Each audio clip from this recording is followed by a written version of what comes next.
안녕하세요. 행운파파입니다. 라인강의 기적이라는 말 들어보셨나요? 전쟁으로 폐허가 됐던 독일이 제조업 하나로 다시 유럽의 제왕이 된 걸 말하는데요. 그 기적의 심장, 독일 경제의 자존심 그 자체인 기업이 어디냐면요. 바로 폭스바겐입니다. 그런데 지금 이 심장이 멈출 위기에 처했습니다. 더 정확히 말하면 심장이 스스로 뛰는 것을 포기하는 듯한 충격적인 일이 벌어졌습니다. 얼마 전에 폭스바겐 그룹이 전 세계를 향해 이렇게 선언했습니다.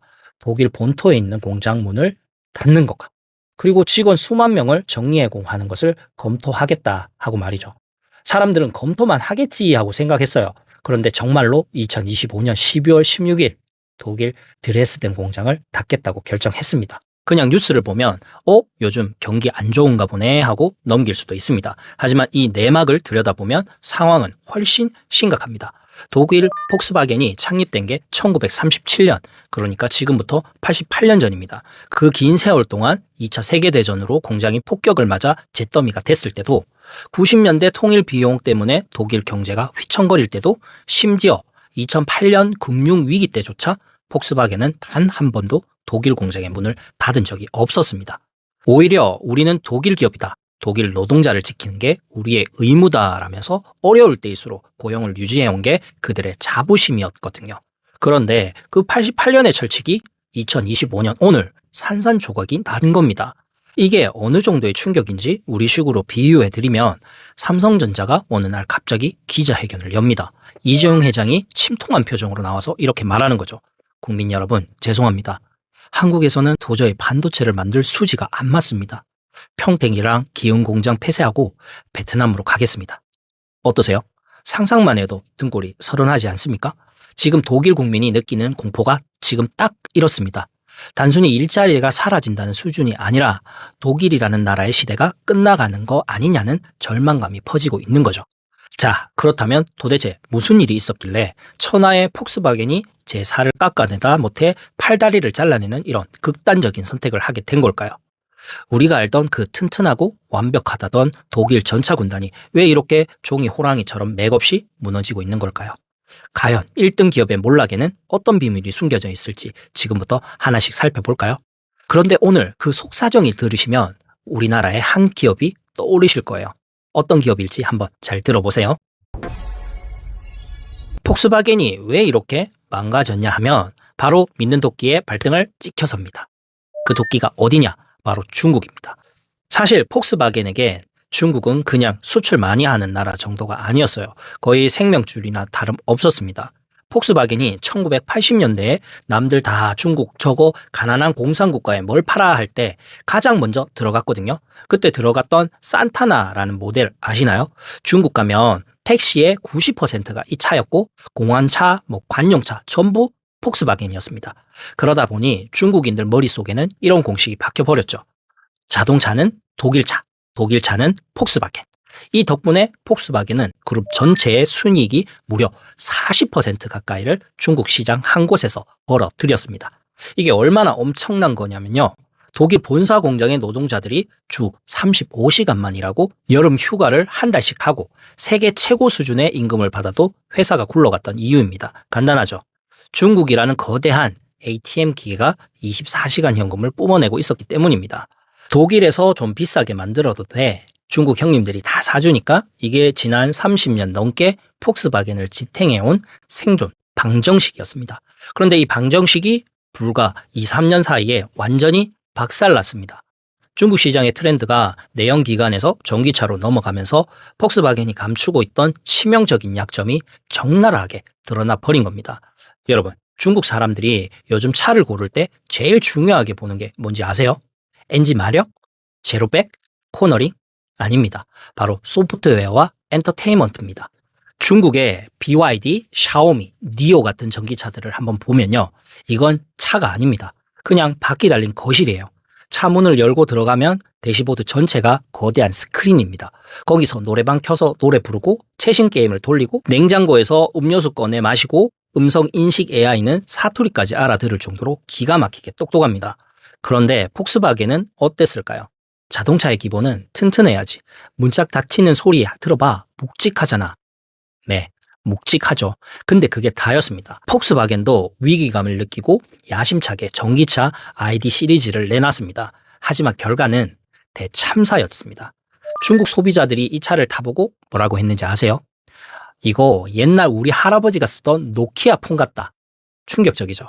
스마트한 기능이 하나도 없다는 뜻입니다. 심지어 폭스바겐이 소프트웨어 잡겠다고 카리아드라는 자회사를 만들어서 수십조 원을 쏟아 부었거든요. 근데 돈은 돈대로 쓰고 결과물은 엉망진창이었습니다. 한겨울에 히터를 틀면 배터리 경고등이 뜨고 주행 중에 내비게이션 화면이 까맣게 꺼지는 블랙아웃 현상이 속출하고 소프트웨어 업데이트하다가 차가 벽돌이 돼서 견인차 불러야 하고 중국 젊은 층 입장에서 한번 생각해보세요.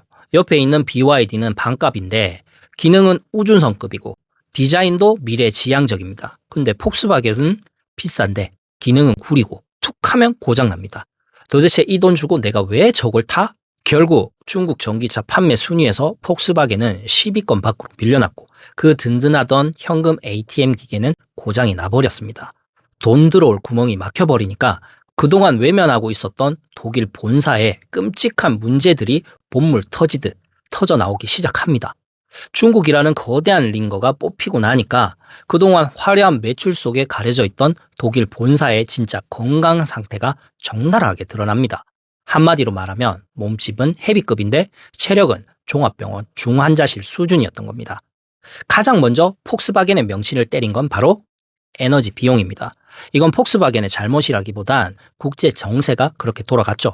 다들 기억하시죠? 우크라이나 전쟁 터지고 러시아가 유럽으로 가는 가스 밸브를 잠궈버린 거. 사실 라인강의 기적이라 불리는 독일 제조업의 비밀이 뭐였냐면 바로 러시아에서 파이프라인으로 직수입해오는 값싼 천연가스였습니다. 이 싼 연료로 공장을 24시간 풀가동해서 전 세계에 물건을 팔아먹는 구조였거든요. 그런데 이 믿었던 파이프가 하루아침에 끊겼습니다. 독일 산업용 전기세가 어떻게 됐을까요? 말 그대로 폭등했습니다. 공장을 돌리면 돌릴수록 차 한 대를 찍어낼 때마다 에너지 비용이 눈덩이처럼 불어납니다. 경쟁자인 미국이 중국 공장에 비해 독일 공장은 이제 비용 먹는 하마가 돼버린 겁니다. 독일에서 차를 만든다는 것 자체가 손해다라는 말이 나올 지경이 된 거죠. 하지만 진짜 시한폭탄은 따로 있었습니다. 바로 세계 최강이라 불리는 독일 노조와의 전쟁입니다. 이 부분을 잘 들으셔야 합니다. 여기가 이번 사태의 가장 드라마틱한 포인트거든요. 폭스바겐 사측과 노조 사이에는 아주 신성시대는 약속이 하나 있었습니다. 무려 30년 전인 1994년도부터 이어져 온 고용안정협약이라는 건데요. 내용은 심플합니다. 회사가 아무리 어려워도 2029년까지는 직원을 강제로 자르지 않겠다. 독일 노동자들에게 이 약속은 일종의 철밥통 면허증이나 다름없었습니다. 경기가 좀 안 좋아도 적어도 내 밥줄은 2029년까지 국가가 보증하듯 안전해. 이 믿음이 있었던 거죠. 그래서 폭스바겐에 입사하는 게 독일 젊은이들의 꿈이었고요. 그런데 이번에 폭스바겐 경영진이 이 신성한 약속을 종이 찢듯이 찢어버렸습니다. 2029년 웃기지 마. 그때까지 기다리면 회사 망한다고 해고할 거야. 이건 사실상 노동자들을 향한 선전포고입니다. 우리 다 죽게 생겼는데 약속이 무슨 소용이냐? 당장 팔다리 자르고 살아야겠다는 거죠. 당연히 독일 현지는 난리가 났습니다. 독일 최대 산별 노조인 IG 메탈이 즉각 반발하고 나섰는데 이분들 전투력이 장난이 아닙니다. 지금 독일 볼프스부르크 본사 공장 앞 분위기가 얼마나 살벌하냐면요. 수만 명의 노동자가 모여서 경영진 화형식을 할 기세입니다.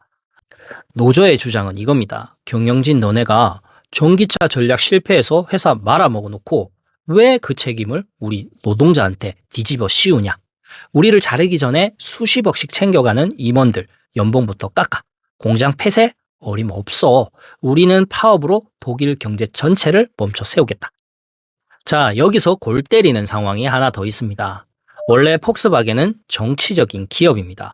폭스바겐 본사가 있는 니더작센주 주 정부가 폭스바겐 지분을 20%나 가지고 있어요.